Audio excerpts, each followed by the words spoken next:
Hello everyone, I hope you're having an excellent Saturday because we have a game played by not one but actually two hoodie guys. Mr. Hoodie guy with the white pieces is Christophe Vandaloo and Mr. Hoodie guy with the black pieces is Mr. M Hesseling. Now this game was played in a weekend tournament in Holland in 1983. Now I don't really know what a weekend tournament in Holland is. Could be a tournament played anywhere in Holland over the weekend, or it could be the name of the tournament, a weekend tournament. I couldn't find any information on this, but it's very interesting that as this is one of the craziest games you will most likely ever see. We're gonna talk about it some more after I show you the actual game. So as usual, I'm wearing the hoodie to honor both hoodie guys this time, so let's just dive straight into it. Mr. Hoodie guy Christophe Vandaloo with the white pieces opens the game with e4. We have e5, knight to f3, knight to c6, we have bishop to c4, knight to f6, and now comes knight to g5. So here the most standard reply will be d5. We've seen this many times played, and then after, for example, d5, pawn captures knight a5, and so on, you all pretty much know this. But here we have a very, a move that you will very rarely see. It's actually bishop to c5, the Traxler counterattack by Traxler. And it's really a wild opening, where black really gives white a lot of options. You can capture with the bishop on f7, you can capture with the knight on f7, and the main line is to capture with the knight. You could try something like bishop captures, and then after king moves, let's say bring the bishop back to protect the e4 pawn, not allow black to go for the usual Traxler ideas with bishop captures on f2 and knight captures on e4 check, but black wouldn't really have any problems here. After the knight is captured, pawn captures, the queen can capture here. And now you have a lot of problems here as the queen is already attacking g2, so you can't really capture the knight, and even d4 with an attack on the queen will be met with queen captures. The rook is under attack, and now after rook moves, knight captures on d4. Now the knight is saved, the bishop is saved. With knight coming to f3, white will be lost. So a very dangerous line if you don't know what you're getting yourself into. But okay, after bishop to c5, we have knight captures on f7. This is the main line. Bishop to f2 capturing, king captures, and now comes knight captures on e4. So this is still the main line of the knight sacrifice.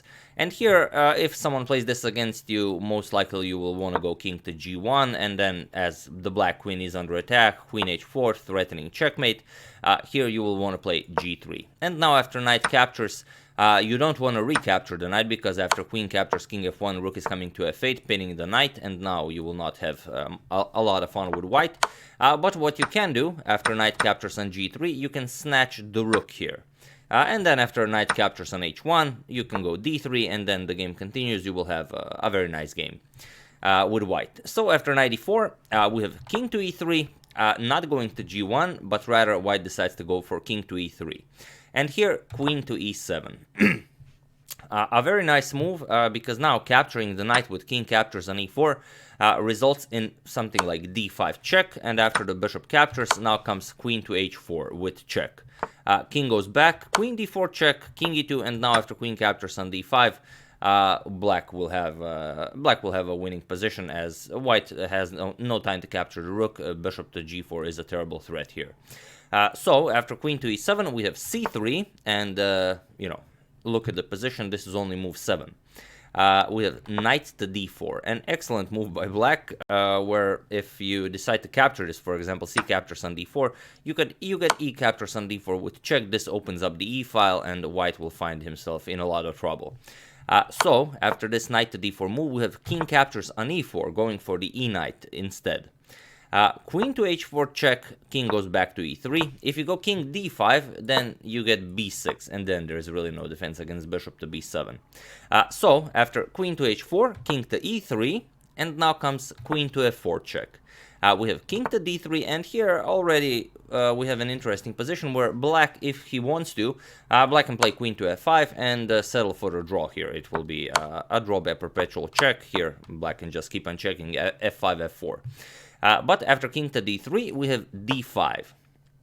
Black is not at all interested in a draw. He has the white king on d3, and he wants to finish this game.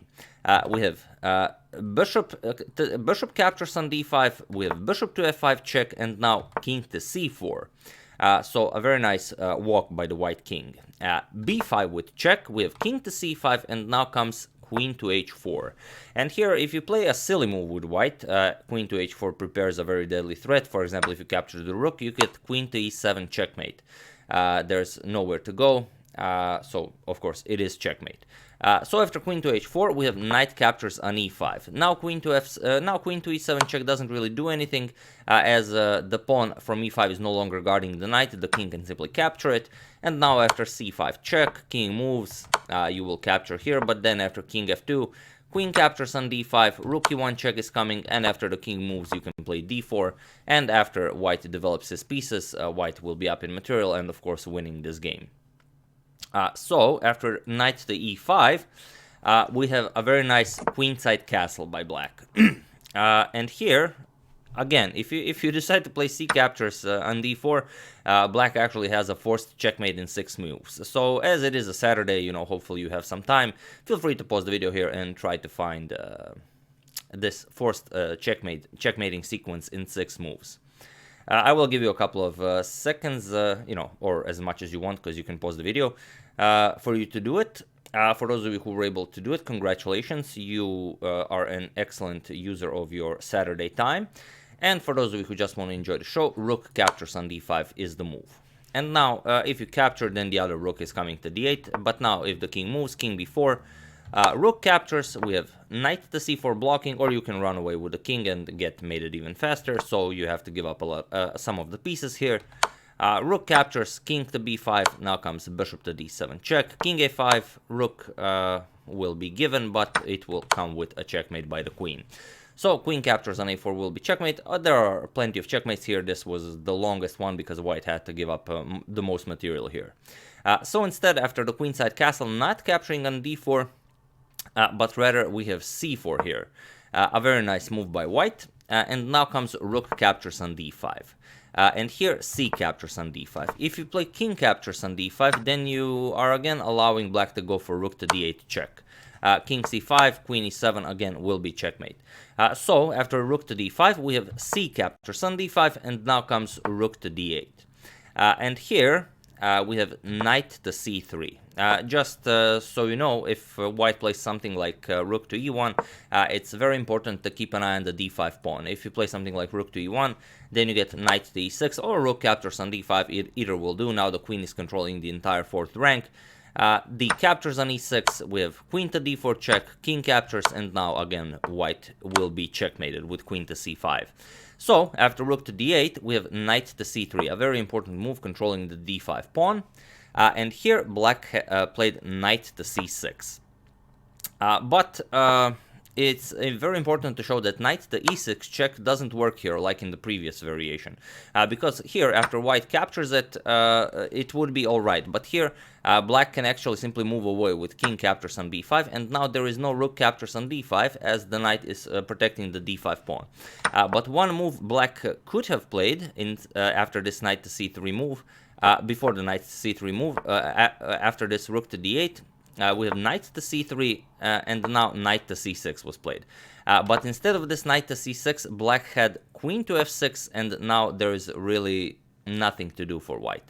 The threat is queen to b6, and whatever you do, there's really not all that much to be done here. If king captures, then queen b6 will again lead to checkmate.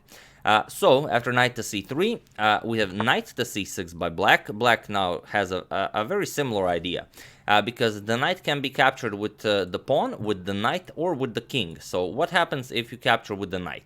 If knight captures, then the simple queen c4 will be checkmate. On the other hand, if you capture with the pawn, if pawn captures, then again we'll have queen d4 check, king captures, and again we'll have this very nice checkmating sequence. Queen b6 check, king moves, rook checks, king moves to a3, and now queen to b4 will be checkmate.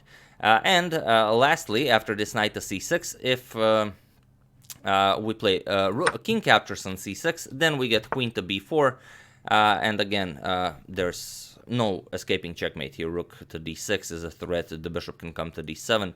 Simply too much threats. It's a mate in 3, whatever white plays. So after this knight to c6 move, it seems like there's really nothing white can do here. But there is one move white played, which is basically why I'm showing you this game on this very nice Saturday. So feel free to pause the video here and try to find the move white played here. Of course, I'll give you a couple of seconds or as much as you want. For those of you who were able to do it, congratulations. This is truly a very interesting move. And for those of you who just want to enjoy the show, the move played in the game was queen to a4, offering a full queen here. Simply with the idea of after this pawn captures the queen, the pawn will no longer be controlling the c4 square. And after the knight captures, the queen to c4 checkmate will no longer be available. But if you found queen to g4, this actually also works, because now after bishop, you can't capture with the queen because the knight is guarding the queen. But if bishop captures, then you can capture here, and now there's no checkmate. The bishop is in the way of the queen to deliver checkmate, and white will be still trying to wiggle out of this. But we will have a different variation. If queen to g4, then queen to f2 check will be played to d4, and then after bishop captures on g4, you will be able to capture on c6, and now we will have this really weird position where black is still better, but white is trying to hold on. But like we said, after knight to c6, queen to a4 was played. And here, if you capture the queen, if b captures on a4, knight captures on c6, black doesn't have any crushing moves that are doing anything. There's no pawn here to allow queen to c4. You can't go queen e7 check. The knight is controlling e7. The knight is also threatening to capture on a7 with check. d4 is coming. Bishop will come into the game very soon. So black also has to be very careful here. So black decided not to capture the queen with b captures on a4, but rather he went for queen to e7 check immediately. And here, okay, if you play something like d6 to block, you are getting checkmated again. Queen captures, king captures, and now rook to d6 will be checkmate. But after queen to e7 check, king captures on b5 was played, and here was black's last hope. Here black played queen captures on e5, and now white simply gets too much. What black should have gone for is knight captures on e5.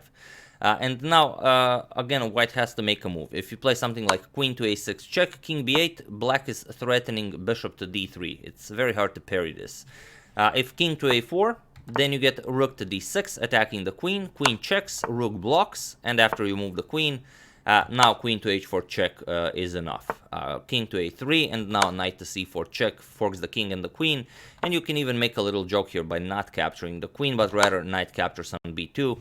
A discovered check from the queen, and after the king moves, now knight c4 check again, king a4, and now bishop to c2 checkmate, as there is no more b pawn to block this check. But black did not go for this. Rather, black played queen captures on e5. And here we have queen to c4, a very strong move by white, controlling the d5 pawn. Black thought that, okay, if white goes for something like queen to a6 check, king b8, and queen c6, you know, the king is still quite loose here. I'm gonna try a lot of ideas. I have bishop to d3 check, I have bishop to d7, winning the queen. So a lot of ideas here that will still allow me to hunt the white king. But white is not greedy. Instead, white goes queen to c4, simply keeping an eye on the d5 pawn. And now knight to d4 check. King has to move. We have bishop to d7 check, king to a5, and now knight back to c6 check.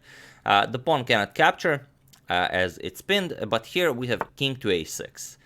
Knight to b8 check, and here white has to go back to a5. Here white captured on a7, and again we have a very critical position where c6 was played. Black thought that, okay, now there is no defense against queen to c7 checkmate, but there was an even better move, because unfortunately for black, c6 does not work, as white was able to defend. But there is one move here that allows a mate in 5, and there is no way for black to stop it, for white to stop it. So again, feel free to pause the video here, as it is a Saturday, and find this a very nice forcing sequence for black.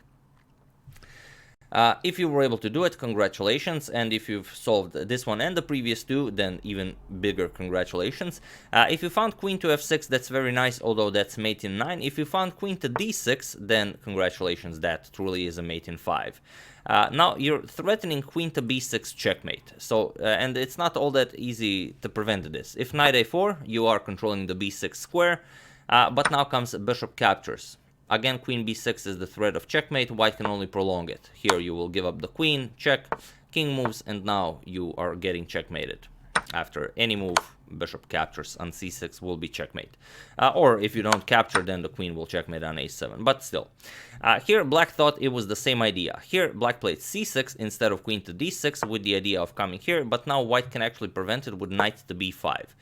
This was played in the game. The knight is now controlling c7, and you cannot capture the knight because the pawn is pinned. So bishop to f5 was played by black, and now comes d4 with an attack on the queen. White has enough time. Rook d7 check, we have king to a8, and now comes queen to e7. Here black is hoping for some ideas. If the rook moves, then somehow if the queen comes to b7, it will be checkmate. But white is simply too fast. D captures on c6. We have bishop to e4 now pinning the pawn, but now d5. We have bishop captures on d5, and here white finally decides to give up the queen, and here black must accept. We have queen captures on d5, rook captures on d5, and now knight to a7 check. Again, you have to be very careful here, so white forces the black king to move. We have knight to a7 check, king moves, and here white has to play bishop to f4. It's the only good move for white, but white again makes a mistake and plays king captures on b8. And now, again, feel free to pause the video here and try to find a winning forcing sequence for black. It's a mate in 6, so for the 4th time in this video, pause it and solve the position. In the game, queen to c7 check was played. Which is not the way to go. So if you found queen to b4 check, congratulations, you are truly an excellent spender of Saturday time, because here you have to move. You have to move into the corner, and now comes king to c7. You bring the king closer, and now you threaten checkmate with queen to b8, and there is really no good way to stop it. You have to prolong it with bishop to f4, but okay, queen captures, and now after b4, you are hoping to get your rook to the b file, but it doesn't help. Queen captures, rook b1, but now rook d8 check. Knight blocks, and now queen to a3 is checkmate, as the king is preventing the white king from approaching, from getting away from the a file. So after this move, yes, queen to b4 wins the game for black, but here black actually played queen to c7 check, again creating more complications. King to a8 was played, and now comes rook to a5. Here black thought, okay, it doesn't matter, maybe I missed that, but I'm still gonna checkmate you on a7. There's no defense against queen captures on a7. Or you would think there's not. Bishop to g5 check. Black has to move, and you have to be very careful. Do you want to capture the bishop, or do you want to move the king? Moving the king can run into some very nasty ideas. After rook a1 check, king moves, rook f1 check, king moves, and rook to d8 will be checkmate. Or, okay, you could have gone to f7, but still. It would mean severe loss of material for black. But after bishop to g5 check, black decided to capture it. Rook captures on g5, so white gives up some material to prevent checkmate on a7. And white gets the opportunity to bring his rooks into the game. We have rook to d1 check, king has to move. You can't go to c8 because the knight is controlling c8. Rook to e1 check, king moves to f8, and now rook comes to d7. Finally, the black queen has to move. Black didn't have time to go for rook to a5 and queen to captures on a7 checkmate. Now the queen has to move. Rook captures on h2, and now comes the other rook comes to e7. So now black has to be very careful. If you can play something like c7, c8, queen, it's all over. Black is the one getting checkmated. So we have queen captures on g2, pinning the c6 pawn. Rook to b7. Now the pawn is no longer pinned. You can push the pawn, and also the knight is protecting it. We have rook to c5, putting a rook behind the passed pawn, but white simply doesn't care. c7. Queen to g4, now controlling the c8 square, but it doesn't help you all that much. Rook to f7 check, king to e8, and now b4. We have rook to c2 and now a4. White simply starts pushing his other passed pawns. And black wants to do the same. We have h5. We have a5, h4. There's a race between fast pawns. Which passed pawn is the fastest? b5, h3, knight to c6, and now comes h2. And here, while white can do a lot of things to end this game, for example, rook e7 check wins the game immediately. After you move the king, simply rook check, queen here, and the rook captures on c8 will be checkmate. But as this was such a crazy game, black decided to end it with even more craziness. He played rook captures on g7, and it was in this position that the other Mr. Hoodie guy, Mr. Hesseling, decided to resign the game. As white is basically forcing the queen to capture the rook, and after the queen captures the rook, you are no longer in control of the c8 square. Here, c8 queen or rook is coming, and it is all over. This is now a checkmate. So, for those of you who weren't counting, in this game, white, to come from e1 all the way to a8, made 15 moves with his king. And I also mentioned I will say something more about this game now. Seeing the comments of this game on chessgames.com, people said that this game was actually never played, that it was constructed. But I don't know. As Mr. Christophe Vandeloo has 2 games available in the chess base, both against M Hesseling. And one of them is played, as we've already mentioned, in 1983 in a weekend tournament in Holland.